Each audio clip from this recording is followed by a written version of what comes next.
Alright,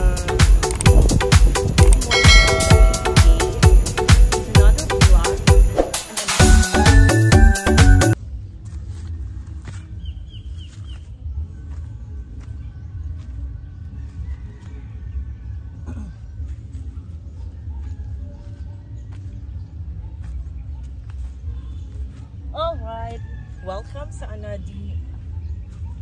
to another garden session dito, and I'm here at a new garden bed rest para sa aking tomato. Actually, meron akong tomato na guys, yung cherry tomato na variety, yung maliliit. So, etong na-transplant ko naman ngayon, ita-transplant natin ngayon or natanim ko sa amin. I have here 4 na nabitbit ko at hindi ko nabitbit yung iba. Sa sunod na lang. Lagyan na lang natin sila ng space in here. Ayan. So, they're doing well guys, oh. Ay, hindi nyo nakikita. Wait.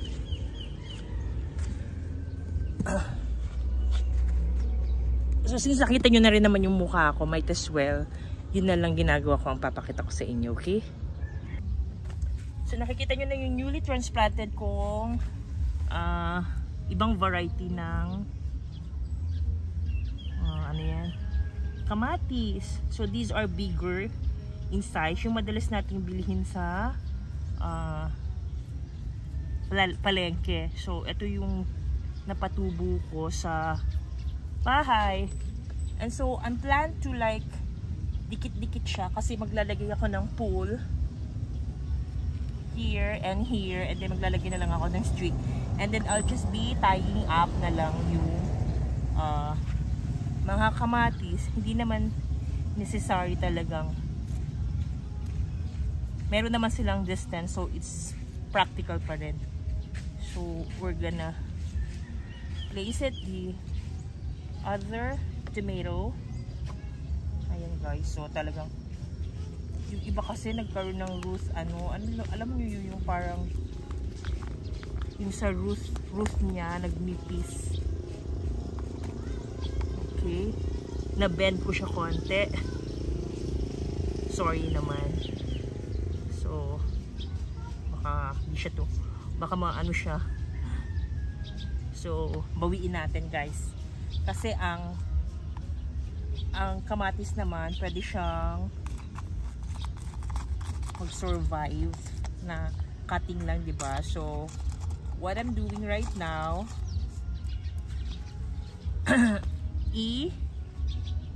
babaon na lang natin siya ng medyo malalim. Ayan, like that one.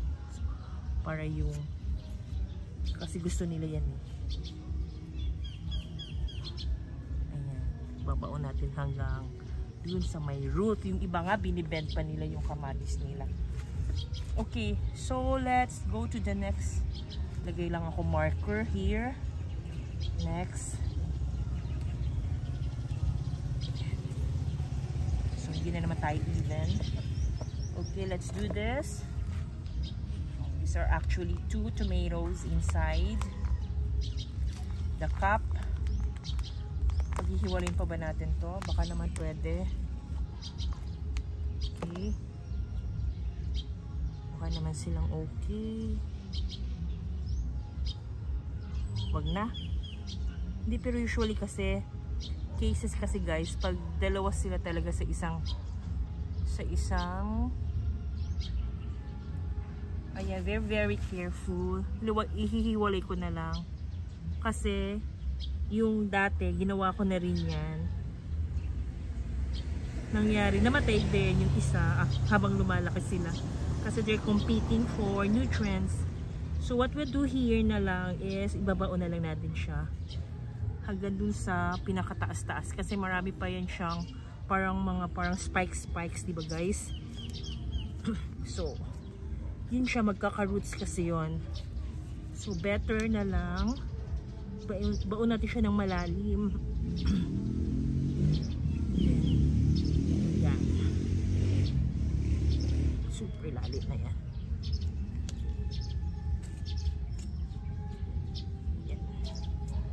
Alright. So, we're down to the next two seedlings here. So this is a very different type of kamatis, okay? Kasi yung medyo kasi sa area natin ngayon, dito na sa lote, is cherry tomato.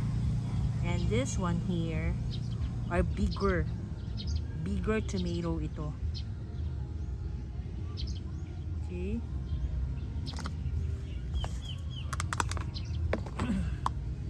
So we're giving them a new space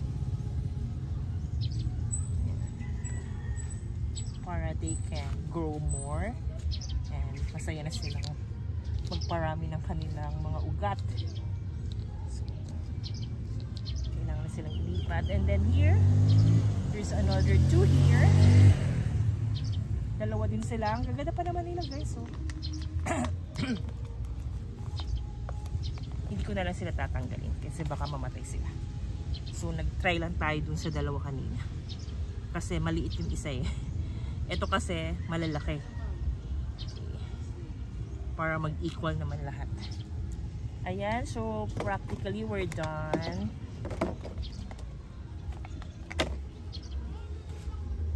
Okay, we're done with our kamatis. And ano pa gagawin ko? So, gagawin natin, i-water natin sila muna. Okay. Water natin sila.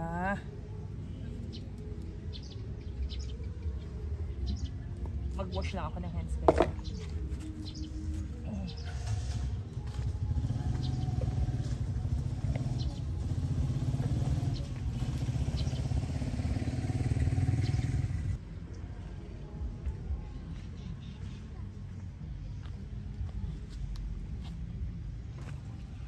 Alright, so we're gonna give them a little drizzle.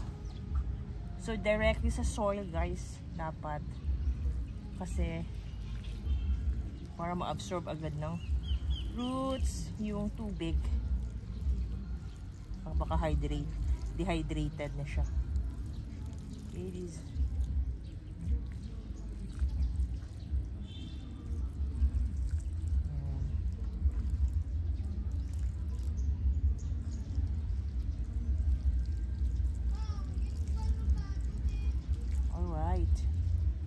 So, konti lang muna ang water kasi maliliit pa naman sila. And then, the next thing is practically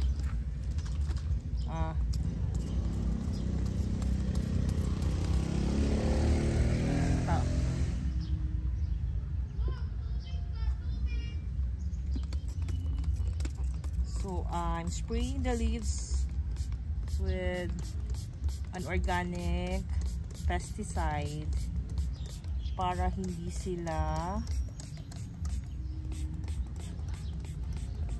tirahan ng mga ants.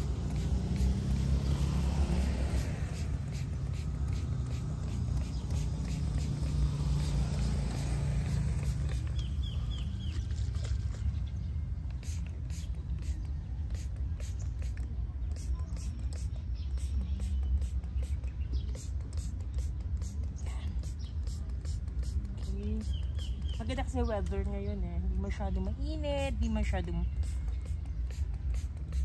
maulan. Tama lang, uulan pero hindi naman ganun katagal. So, it's very practical to plant. Yan. Alright. So, I'm done with our transplanting. Okay. So, let me just show it to you. Yan yung ating yan yung ating transplanted kamatis. There you go. So these kamatis or tomato are much bigger in size, yung fruits niya. Okay, so check natin yung nandito na sa area, which is the cherry tomato. So ayan guys, medyo may problema ang cherry tomato ko sa leaves niya. Hindi na naagapan kasi malaki na rin kasi. So now, parang I learned my lesson. So we have to really take good care of them while still young. Yan. Pero marami naman siyang fruits. Like, just like this one here, oh. Ganda-ganda niya, oh. Never siya nagkaroon ng curly ng... Ito rin, oh. Never din. So, which is okay. Happy tayo dyan. So, meron tayong nakikita ang isa ditong, ayan, oh. Kawawa naman sila. Okay, so we're gonna get this one here. We have a ripe one here. Ayan. So, practical, very practical talaga, guys. Ayun, no, hindi ko na talaga siya naagapan, guys. So, kasi marami yun dyang langgam. So, hayaan ko na lang siya. Sa langgam na lang yan. Ayan. Ayan eh. In fact, itong kinuha ko nga ngayon, eh, may langgam pala. May nakabantay na langgam. Kaloka. Okay. Yan, oh. Kunin na lang natin to, oh. Marami na rin naman siyang mahinog. Ayan, oh. This one. Oh, nagba-blush. May blush na siya. Kunin ko na.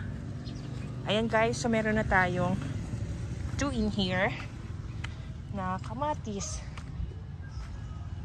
Ayan. Ito, naiwan ko yung isa. So, may 3. Whoops! Whoops! Uh-oh.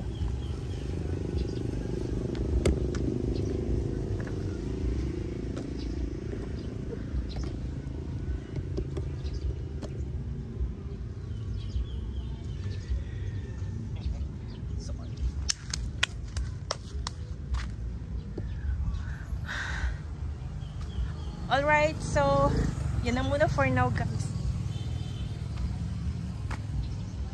Okay, so yan na muna, guys, for now, and I'll be planting radish muna for now using the seeds. So yun naman ang gagawin natin ng content. Until next time, bye bye. Ito yung aking cherry tomato. Like ilan yan? 1, 2, 3, 4, 5, 6, 7, 8, 9, 10. 10 siya ng mga puno ng cherry tomato. Here's the newly planted one. Ano kayang variety nito? Yung malalaki to eh. Check natin ang names. Ayan. Very nice.